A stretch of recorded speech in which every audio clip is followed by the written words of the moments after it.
church family.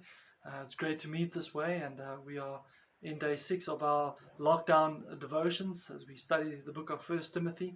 The passage that we're going to look at this morning comes from First Timothy chapter 2, verses 9 to 15, where Paul really addresses the women within the church and their behavior and the way that they dressed, and also how they didn't submit to the authority within the church. But I just want to read the passage. He says, likewise also the women should adorn themselves in respectable apparel, with modesty and self-control, not with braided hair and gold and pearls or costly attire, but with what is proper for women who profess godliness with good works. Let a woman learn quietly with all submissiveness. I do not permit a woman to teach or to exercise authority over a man. Rather, she is to remain quiet.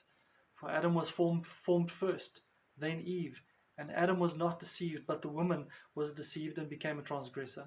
Yet she will be saved through childbearing, if they continue in faith and love and holiness with self-control. Our family love watching the program American Idols. We just love watching the singing contest, and it's just really amazing to hear the different voices and how God has made people so uniquely and so diverse, and we just love watching that. But we have picked up, and maybe you've picked that up as well, how so many contestants now have to try and do things to draw the attention of the judges. So one of the things that they do is they really dress to impress, or they dress outrageously to get the attention of the judges. Now, this same worldly thinking, this kind of behavior started to also creep into the church in Ephesus. And Paul writes to Timothy that he needs to address and confront some of the problems within the church. You see, the first problem that the woman faced, or one of the things that the woman did, was they really dressed to impress. They went over the top. They tried to draw attention to themselves through the way that they dressed and through the way that they did their hair. And what they did was they wanted to draw attention to themselves, to their beauty, and also to their wealth. And what they were doing is they were really drawing the attention away within the worship service from the one that the focus should be on, and that is Jesus Christ himself. These women also caused many others to stumble. They caused men to stumble, as men were drawn to these women and they were tempted sexually. These women also caused other women to stumble as they envied them.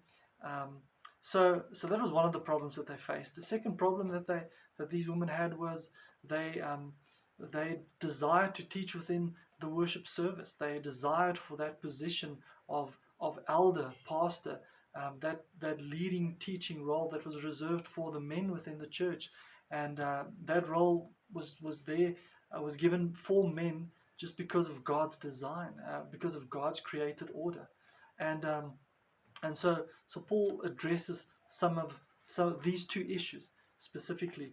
So we must remember that God values women, and Jesus, if you see how he deals with women in the New Testament, how he loved women and how he went against the culture, and even how the New Testament went against the culture and really respected and loved and honored the woman even within the church, and how it was countercultural. And but we also see the different roles that women have.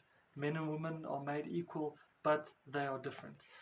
Maybe just a word of encouragement to our women. We definitely love you and want to honor you. One thing that I do want to say, and I think the problem was in this church, was that the women in the church had an identity problem. You see, they were looking to find their identity, their worth, and their value in what other people said about them, how they looked. They were looking for the praises of people. They were even looking to find their identity and their worth and their value in a position that was not theirs, that was reserved for the men. And so I just want to share with you that, close it with the good news of the gospel, that because of the gospel, because of what Jesus says about you, you are accepted, you are loved, and there's nothing that you have to do to earn his favor.